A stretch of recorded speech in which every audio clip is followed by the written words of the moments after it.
Hello అండి, అందరికీ నమస్కారం. I am your Syed Anwar. So ముందుగా కొటేషన్తో స్టార్ట్ చేద్దాం. కొటేషన్ చూడండి. ఇక్కడ మీకు జీవితంలో ఎన్నుకునే ఒక అవకాశం ఉంటుంది. మీరు క్రమశిక్షణ కోరుకొని దాని వెల చెల్లించవచ్చు, లేదా దాన్ని నిర్లక్ష్యం చేసి తర్వాత బాధపడవచ్చు. సో కొటేషన్ నచ్చిందని అనుకుంటున్నాను.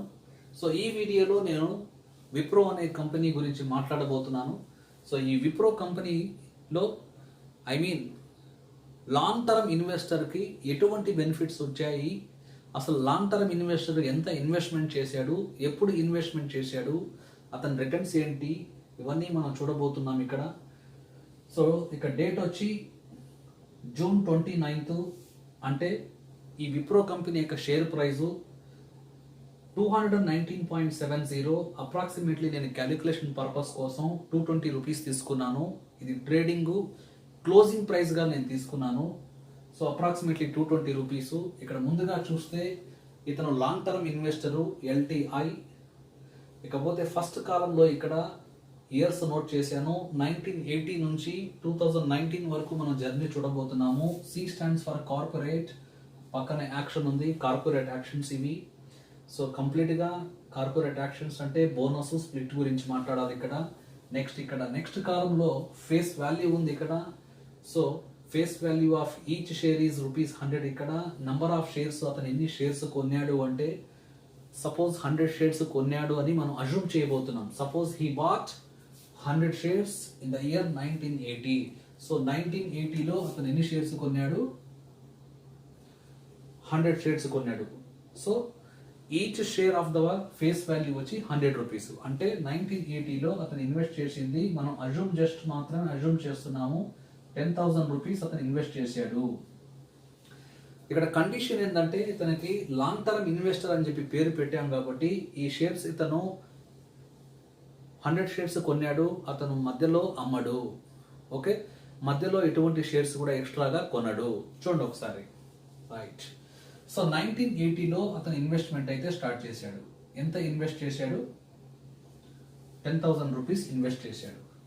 1981లో కంపెనీ వచ్చి అతనికి 1:1 బోనస్ అనేది ఆఫర్ చేసింది. ఇది ఒక కార్పొరేట్ యాక్షన్ అన్నమాట. సో బోనస్ ఆఫర్ చేసినప్పుడు ఫేస్ వాల్యూలో ఎటువంటి మార్పు ఉండదు. అంటే ఫేస్ వాల్యూ వచ్చి సేమ్ 100 రూపీస్ ఉంటుంది. సో నంబర్ ఆఫ్ షేర్స్ మాత్రం ఇంక్రీజ్ అవుతాయి ఇక్కడ.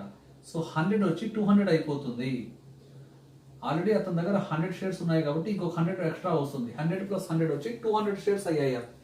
నెక్స్ట్ 81 నుంచి 85 చూద్దాం ఒకసారి. ఆఫ్టర్ 4 ఇయర్స్ మళ్ళీ కంపెనీ వచ్చి 1:1 రేషియోలో బోనస్ ఆఫర్ చేసింది. సో బోనస్ అన్నప్పుడు కండిషన్ ఏంది? ఫేస్ వాల్యూలో ఎటువంటి మార్పు ఉండదు. సో ఈ ₹100 అనేది అలాగే ఉంటుంది. నెక్స్ట్ ఇకపోతే ప్రజెంట్ అతని దగ్గర, ప్రజెంట్ అంటే 81లో అతని దగ్గర 200 షేర్స్ ఉన్నాయి. కండిషన్ తెలుసు కదా, అతను ఎటువంటి షేర్స్ ఎక్స్ట్రా కొనడు, ఉన్న షేర్స్ ని అమ్మడు. రైట్. 81లో అతని దగ్గర 200 షేర్స్ ఉన్నాయి. కంపెనీ వచ్చి 1:1 రేషియోలో బోనస్ ఆఫర్ చేసింది. 200 ఏమవుతాయి? 400 డబల్ అయిపోతాయి. నెక్స్ట్ 86 ఒక్కసారి చూద్దాం. 86 corporate action very important. So 86లో జరిగిన corporate action very important corporate action.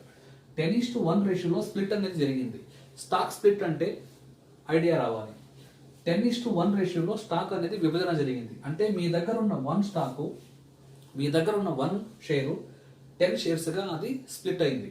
అంటే స్ప్లిట్ అయినప్పుడు కంపల్సరీగా ఇక్కడ ఫేస్ వాల్యూలో మార్పు జరుగుతుంది. సపోజ్ మీ దగ్గర 1 షేర్ ఉన్నాయి, వాటిని ఏ విధంగా స్ప్లిట్ చేశారు? 10గా స్ప్లిట్ చేశారు. ఇప్పుడు ప్రజెంట్ అతని దగ్గర, ప్రజెంట్ అంటే 85లో అతని దగ్గర 400 ఉన్నాయి. సో 86కి వచ్చేటప్పుడు కూడా అతని దగ్గర ఎన్ని అవుతాయి అంటే 400 × 10 అంటే 4,000 అయిపోతాయి. అంటే డీమ్యాట్ అకౌంట్లో అతనికి 4,000 షేర్స్ అనేవి కనిపిస్తాయి because of stock split. Next face value వచ్చి 1 షేర్ని 10గా స్ప్లిట్ చేశారు కాబట్టి, 1 షేర్ని 10 పార్ట్స్గా స్ప్లిట్ చేశారు కాబట్టి 100ని కూడా 10 పార్ట్స్గా స్ప్లిట్ చేస్తే ఫేస్ వాల్యూ వచ్చి ఇప్పుడు 10 రూపీస్ అయిపోయింది ఇక్కడ. ఇది వెరీ ఇంపార్టెంట్ పాయింట్ ఇది. నెక్స్ట్ 86 నుంచి 87 ఒక్కసారి చూద్దాం. మళ్ళీ 1:1 రేషియోలో బోనస్ అనేది ఆఫర్ చేసింది. బోనస్ ఉన్నప్పుడు ఫేస్ వాల్యూలో ఎటువంటి చేంజ్ ఉండదు, ఎటువంటి చేంజ్ లేదు కాబట్టి సేమ్ ఫేస్ వాల్యూ రాశాను ₹10 ఇక్కడ. నెక్స్ట్ షేర్స్ మాత్రం డబుల్ అయిపోతాయి 1:1. ఇప్పుడు అతని దగ్గర 4,000 ఉన్నాయి, 4,000 వచ్చి డబుల్ అయిపోయాయి 8,000. నెక్స్ట్ 87 నుంచి 89లో మళ్ళీ 1:1 రేషియోలో కార్పొరేట్ యాక్షన్ జరిగింది. బోనస్ కాబట్టి there is no change in the face value. 1:1 ratio కాబట్టి 8,000 అనేవి 16,000 అయిపోయాయి. నెక్స్ట్ 89 నుంచి మళ్ళీ 92కి మళ్ళీ 1:1 రేషియోలో బోనస్ ఆఫర్ చేసింది. బోనస్ టైంలో వచ్చి ఫేస్ వాల్యూలో ఎటువంటి మార్పు ఉండదు. 1:1 కాబట్టి 16,000 అనేవి 32,000 అయిపోయాయి ఇప్పుడు షేర్స్ అతని దగ్గర. మధ్యలో ఎటువంటి షేర్స్ అతను కొనలేదు, అతను ఎటువంటి షేర్స్ ని అమ్మలేదు. రైట్, అంటే ఈ షేర్స్ అతను కొనలేదు, అమ్మలేదు. ఎప్పుడైతే బిగినింగ్ లో అతను 100 కొన్నాడో యాజ్ ఇట్ ఈస్ అలాగే మెయింటైన్ చేస్తూ వస్తున్నాడు. అతని డిమాట్ అకౌంట్ లో అవి ఇంక్రీజ్ అవుతూ ఉన్నాయి ఇక్కడ షేర్స్ అనేవి. నెక్స్ట్ 92లో నుంచి 95 చూడండి ఒకసారి, మళ్ళీ 1:1 రేషియోలో బోనస్ అన్నప్పుడు there is no change in the face value, అంటే ఫేస్ వాల్యూ అలాగే ఉంటుంది. 32,000 షేర్స్ అనేవి 64,000 అయిపోయాయి. చూసారా, ఇతను ఏమైనా కొన్నాడా? లేదు, జస్ట్ అతను ఆ కంపెనీని నమ్ముకున్నాడు. బికాస్ ఆఫ్ కార్పొరేట్ యాక్షన్స్ వల్ల అతని దగ్గర 100 షేర్స్ కొన్నాడు అతను. అలాంటి షేర్స్ ఇప్పుడు అతని డిమాట్ అకౌంట్లో 64,000 ఉన్నాయి. నెక్స్ట్ 1997 అంటే మళ్ళీ ఆఫ్టర్ 2 ఇయర్స్ ఈ కంపెనీ మళ్ళీ 2:1 రేషియోలో బోనస్ ఆఫర్ చేసింది. బోనస్ టైంలో ఫేస్ వాల్యూ అలాగే ఉంటుంది. ప్రీవియస్ ఫేస్ వాల్యూ 10 కాబట్టి అదే ఫేస్ వాల్యూ రాశాను. సో 1 షేర్కి 2 ఎక్స్ట్రా షేర్స్ అన్నమాట. ఆల్రెడీ అతని దగ్గర 64,000 షేర్స్ ఉన్నాయి. ఇప్పుడు అతనికి 1 షేర్కి 2 వచ్చాయంటే 64,000 కంటే డబుల్ వచ్చి డబుల్ ఏమవుతుంది, 64 డబుల్ 128 అవుతుంది. ఆల్రెడీ అతని దగ్గర 64,000 షేర్స్ ఉన్నాయి. ఇవి రెండు యాడ్ చేసుకుంటే నాకు వచ్చే నంబర్ ఇది. అంటే అతని దగ్గర 1,92,000 షేర్స్ ఉన్నాయి. 1,92,000 షేర్స్ ఉన్నాయి. నెక్స్ట్ 97 నుంచి 99 చూడండి ఒకసారి. ఇది కూడా వెరీ ఇంపార్టెంట్ కార్పొరేట్ యాక్షన్. 5:1 రేషియోలో స్ప్లిట్ అనేది జరిగింది. ఇక్కడ బోనస్ కాదు, ఇక్కడ 5:1 రేషియోలో స్ప్లిట్ అనేది జరిగింది. స్ప్లిట్ జరిగినప్పుడు కంపల్సరీగా ఫేస్ వాల్యూ చేంజ్ అవుతుంది. 1 షేర్ ని 5 గా స్ప్లిట్ చేశారు. మీ దగ్గర ఉన్న 1 షేర్ ని 5 షేర్స్ గా స్ప్లిట్ చేశారు. అంటే ఇక్కడ ఫేస్ వాల్యూని కూడా 5 పార్ట్స్ చేయాలి. 5 పార్ట్స్ చేస్తే అప్పుడు ఫేస్ వాల్యూ వచ్చి 2 అయిపోయింది. Okay, right. ఈ స్ప్లిట్ అనేది ఎందుకు చేస్తారంటే హయ్యర్ ఫేస్ వాల్యూని లోయర్ ఫేస్ వాల్యూ చేస్తారు. హయ్యర్ ఫేస్ వాల్యూని లోయర్ ఫేస్ వాల్యూ చేయడానికి స్ప్లిట్ అనేది జరుగుతుంది. మీ దగ్గర 1 షేర్ ఉంటే అవి 5 షేర్స్ గా చేంజ్ అయిపోయాయి. ఇప్పుడు మీ దగ్గర 1 లాక్, అతని దగ్గర 1,92,000 షేర్స్ ఉన్నాయి. ఇప్పుడు ఈ స్ప్లిట్ వల్ల అతని దగ్గర ఎన్ని షేర్స్ ఉండబోతున్నాయి డిమాట్ అకౌంట్ లో మనం క్యాలిక్యులేషన్ చూసి వేద్దాం ఇక్కడ. సో 1,92,000 ని నేను 5 తో మల్టిప్లై చేయాలి. 5 తో మల్టిప్లై చేస్తే 19 5s are 95. So 5 2s are 10. So complete గా 960 ఫాలోడ్ బై 3 zeros. అంటే అతని దగ్గర 9,60,000 షేర్స్ అతని డిమాట్ అకౌంట్ లో ఉన్నాయి. సో కంపెనీని నమ్ముకున్నందుకు అతని దగ్గర ఇప్పుడు 100 షేర్స్ బిగినింగ్ లో ఉన్న 1980లో ఉన్న 100 షేర్స్ 1999లో వచ్చేటప్పటికి అతని దగ్గర 9,60,000 షేర్స్ అనేవి అతని దగ్గర ఉన్నాయి. 9,60,000 షేర్స్ అనేవి అతని దగ్గర ఉన్నాయి. నెక్స్ట్ 99 తర్వాత 2004లో 2:1 రేషియోలో మళ్ళీ బోనస్ ఇచ్చింది కంపెనీ. బోనస్ అన్నప్పుడు ఫేస్ వాల్యూలో ఎటువంటి మార్పు ఉండదు, సేమ్ యాజ్ ఇట్ ఈస్ 2. ఒక షేర్ ఉంటే 2 ఎక్స్ట్రా షేర్స్ ఇచ్చింది. ఆల్రెడీ అతని దగ్గర ఎన్ని ఉన్నాయి, 9,60,000 షేర్స్ ఉన్నాయి. సో 1 షేర్ కి ఎక్స్ట్రా ఎన్ని షేర్స్ ఇవ్వాలి, 2 ఎక్స్ట్రా షేర్స్ ఇవ్వాలి. అంటే ఇప్పుడు మనం ఏం చేయాలి, ఇప్పుడు దీన్ని వెరీ సింపుల్, దీన్ని 3 తో మల్టిప్లై చేస్తే సరిపోతుంది. So 3 6s are 18. So 3 9s are 27 plus 1 వచ్చి 28 ఫాలోడ్ బై 4 zeros. అంటే ఎన్ని షేర్స్ ఉన్నాయో మనం క్యాలిక్యులేట్ చేస్తున్నాం. 28,80,000 షేర్స్ అనేవి అతని డిమాట్ అకౌంట్ లో ఉన్నాయి. ఎప్పుడు 2004కి 28,80,000 షేర్స్ అనేవి. నెక్స్ట్ 2004 నుంచి 2005కి మళ్ళీ 1:1 రేషియోలో కంపెనీ బోనస్ ఆఫర్ చేసింది. బోనస్ టైంలో ఫేస్ వాల్యూలో మార్పు ఉండదు, సేమ్. ఇప్పుడు ఫేస్ వాల్యూ వచ్చి 2 రూపీస్ అయిపోయింది. 1:1 రేషియోలో బోనస్ ఆఫర్ చేసింది కాబట్టి ఇప్పుడు షేర్స్ అనేది డబల్ అవుతాయి. సో దీన్ని 2తో మల్టిప్లై చేస్తే 288 ఇంటూ 2ని ఒక్కసారి క్యాలిక్యులేట్ చేసి చూద్దాం ఇక్కడ. సో 576 అంటే ముందు 576 రాస్తాను, followed by how many zeros, 4 zeros. So ఎన్ని షేర్స్ అయ్యాయో ఒక్కసారి క్యాలిక్యులేట్ చేద్దాం మనం. అతని దగ్గర ఇప్పుడు షేర్స్ వచ్చి 57,60,000 షేర్స్ ఉన్నాయి అతని డిమాట్ అకౌంట్లో. నెక్స్ట్ 2005 తర్వాత చాలా గ్యాప్ వచ్చినట్టుంది. 2010లో కంపెనీ మళ్ళీ 2:3 రేషియోలో బోనస్ ఆఫర్ చేసింది. 2:3 రేషియోలో మళ్ళీ కంపెనీ బోనస్ ఆఫర్ చేసింది. ఓకే, సో బోనస్ టైంలో ఫేస్ వాల్యూలో ఎటువంటి మార్పు ఉండదు. అంటే ఇక్కడ 2:3 రేషియోలో ఆఫర్ చేసింది. అతని దగ్గర ఇతను షేర్ హోల్డర్. ఇప్పుడు ఇతను షేర్ హోల్డర్. 3 షేర్స్ ఉంటే 2 ఎక్స్ట్రా ఫ్రీ షేర్స్ ఇస్తుంది కంపెనీ. ఓకే, ఒకవేళ అతని దగ్గర 1 షేరే ఉండింది అనుకోండి, ఎన్ని షేర్స్ అవి 2/3, అంటే క్యాలిక్యులేషన్ పర్పస్ కోసము 3 షేర్స్ కొరకు ఎక్స్ట్రా 2 షేర్స్ కంపెనీ ఆఫర్ చేస్తుంది. అదే 1 షేర్ అయితే 2/3 షేర్స్ అనమాట, జస్ట్ క్యాలిక్యులేషన్ పర్పస్ కోసం. ఇప్పుడు అతని దగ్గర ఎన్ని షేర్స్ ఉన్నాయి, 2/3 ఇంటూ 57,60,000ని మనం ఒక్కసారి క్యాలిక్యులేట్ చేసుకుందాం ఇక్కడ. సో క్యాన్సిలేషన్ చేస్తున్నాను. 3 1s are, here 3 goes how many times, 3 1s are, 3 9s are, 3 2s are. So multiply చేస్తే 192 ఇంటూ 2 వచ్చి 384, ఫాలోడ్ బై 4 zeros.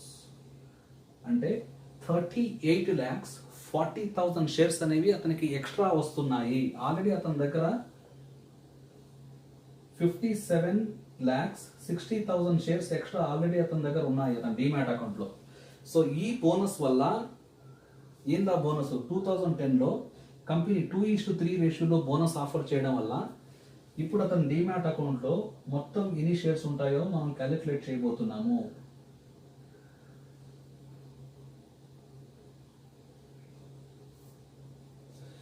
సో ఇప్పుడు అతని డిమాట్ అకౌంట్లో 96 lakhs షేర్స్ అతని డిమాట్ అకౌంట్లో ఉన్నాయి.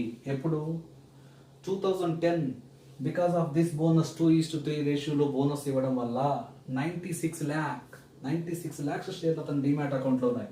నెక్స్ట్ ఇక్కడ చాలా గ్యాప్ వచ్చింది. Patience is very important. 2010 తర్వాత మళ్ళీ కంపెనీ 2017లో మళ్ళీ 1:1 రేషియోలో బోనస్ ఆఫర్ చేసింది. బోనస్ టైంలో ఇక్కడ మనము ఫేస్ వాల్యూలో మార్పు ఉండదు.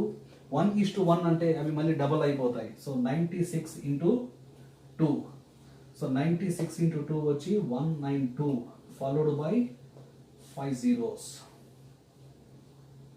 ఓకే, అంటే 1,92,00,000 షేర్లు ఉన్నాయి అతని దగ్గర. 1,92,00,000 షేర్లు అతని దగ్గర ఉన్నాయి. ఓకే, 1,92,00,000 షేర్లు అతని దగ్గర ఉన్నాయి. How many zeros here, 5 zeros. 1,92,00,000 షేర్లు అతని డిమాట్ అకౌంట్లో ఉన్నాయి. నెక్స్ట్ 2017 నుంచి మళ్ళీ 2019లో కంపెనీ 1:3 బోనస్ రేషియో అనేది ఆఫర్ చేసింది. బోనస్ కాబట్టి ఫేస్ వాల్యూలో ఎటువంటి చేంజ్ లేదు, సేమ్ ₹2. ఇప్పుడు అతని దగ్గర ఎన్ని షేర్స్ ఉంటాయి అనేది క్యాలిక్యులేట్ చేద్దాం. సో ఆల్రెడీ అతని దగ్గర 3 షేర్స్ ఉంటే, సో 3 షేర్స్ ఉంటే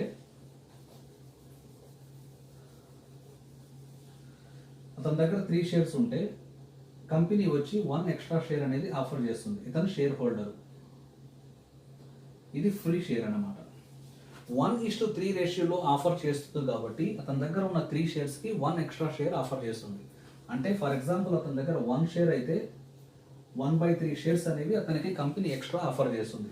బట్ అతని డిమాట్ అకౌంట్లో ఎన్ని ఉన్నాయి, 1,92,00,000 షేర్లు ఉన్నాయి.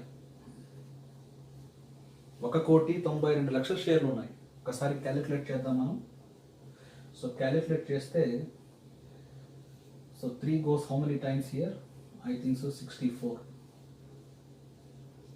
సో ఈ బోనస్ వల్ల అతనికి 64 64 lakhs ఎక్స్ట్రా షేర్స్ వచ్చాయి. ఆల్రెడీ అతని దగ్గర 1,92,00,000 షేర్ ఆల్రెడీ ఉన్నాయి. ఎక్స్ట్రా అతనికి మళ్ళీ 64 lakhs షేర్స్ ఎక్స్ట్రా వచ్చాయి. ఆల్ టుగెదర్ యాడ్ చేయబోతున్నాను, ఒక్కసారి చూడండి మీరు. 6 ఇది వచ్చి 5 ఇది 2 అంటే 2,56,00,000 2,56,00,000 షేర్స్ అనేవి అతని డిమాట్ అకౌంట్లో ఉన్నాయి. సో 2,56,00,000 షేర్స్ అతని డిమాట్ అకౌంట్లో ఉన్నాయి. అంటే అతను చేసింది ఏంది ఇక్కడ? జస్ట్ ఒక 100 షేర్లు కొనేసి మధ్యలో వాటిని అమ్మకుండా, ఎక్స్ట్రా షేర్స్ కొనకుండా, జస్ట్ ఆ కంపెనీని నమ్ముకుంటూ ఆ కంపెనీ మీద ఫుల్ ట్రస్ట్ పెట్టాడు అనమాట. సో ఈ విధంగా అతని జర్నీ 1980 నుంచి 2019 వరకు మనం చూస్తే అతని డిమాట్ అకౌంట్లో 2,56,00,000 షేర్స్ అతని దగ్గర ఉన్నాయి. బట్ నేను ఆల్రెడీ చెప్పాను, ఈ వీడియో నేను June 29 విప్రో షేర్ బేస్ చేసుకొని చేయబోతున్నాను. సో ఇప్పుడు అతని దగ్గర ఉన్న టోటల్ సంపద ఎంత అవుతుందో ఒక్కసారి క్యాలిక్యులేట్ చేద్దాం. సో అతని దగ్గర ఉన్న షేర్స్, నంబర్ ఆఫ్ షేర్స్ వచ్చి 2,56,00,000 అనమాట. ఇంటూ 220 రూపీస్ మనం వేసుకుందాం. సో జూన్ 29 నాడు విప్రో కంపెనీ యొక్క షేర్ ప్రైస్ వచ్చి నేను అప్రాక్సిమేట్లీ 220 రూపీస్ తీసుకున్నాను. యాక్చువల్గా ఇది క్లోజింగ్ ప్రైస్ అన్నమాట. ఒకసారి మల్టిప్లై చేద్దాం. ఫస్ట్ 256 ఇంటూ 22 చేసేద్దాం, ఈజీగా ఉంటుంది.